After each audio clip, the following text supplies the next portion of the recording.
Bonjour à toutes et à tous, installez-vous confortablement. À la une de ce journal, le casse-tête de Tourelle, Aubameyang comme plan B de Barcelone et Chelsea sur Oblak. Le casse-tête de Tourelle à l'approche du quart de finale, le technicien allemand va devoir oublier son schéma préférentiel.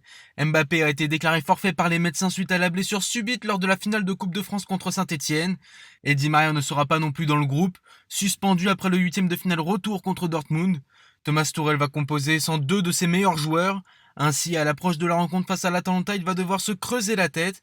Même si le 4-3-3 avec Neymar, Icardi et Sarabia semble la meilleure option, l'ancien du BVB pourrait également aligner un 4-4-2 ou un 3-4-3. Mais le 4-4-2 apporterait plus de problèmes, puisque Tourelle serait dans l'obligation de titulariser soit Draxler, soit Choupo-Moting. Et le 3-4-3 serait finalement un 5-2-3 beaucoup plus défensif, avec Kerrer et Bernat qui devraient occuper les couloirs droits et gauches.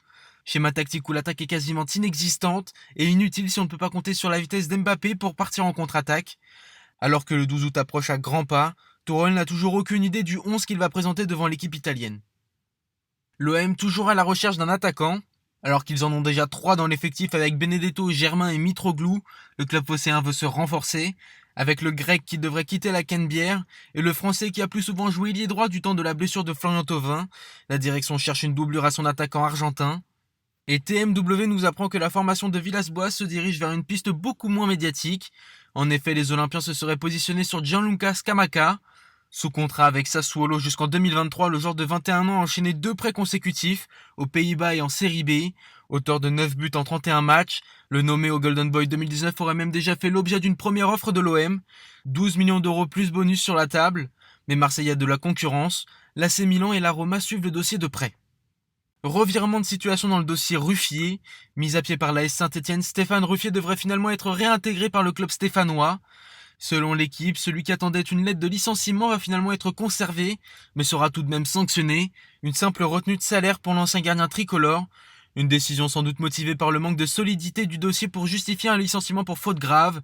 Ainsi, Ruffier va retrouver sa place dans le groupe, mais aussi sur le banc. Vu à son avantage face au PSG, Jesse Moulin a visiblement gagné sa place de titulaire aux yeux de Claude Puel. Aubameyang comme plan B à Barcelone. Décidément, le club catalan n'y arrive pas pendant ce mercato. Rencontrant des difficultés dans les négociations pour Lautaro Martinez, le Barça pourrait finalement se désister et partir sur une autre piste. Et ce serait sur l'attaquant d'Arsenal que les Blaugrana auraient jeté leur dévolu. Mais le Gabonais pourrait tout aussi bien prolonger avec les Gunners.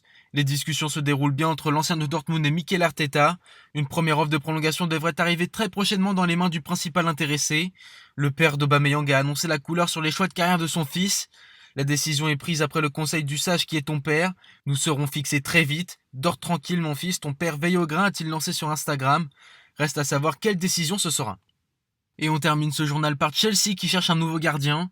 Interdit de recrutement l'été dernier, les Blues ont décidément pu bien économiser. Après les arrivées d'Hakim Ziyech et de Timo Werner, le club londonien serait sur la piste d'un très grand joueur.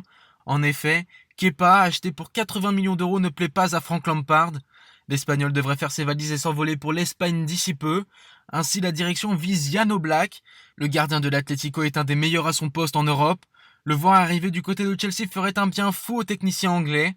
Le transfert n'est pas simple, mais la directrice Marina Granovskaya est sur le coup. C'est tout pour aujourd'hui. Je vous donne rendez-vous demain pour votre nouveau journal. À bientôt sur Foot 01.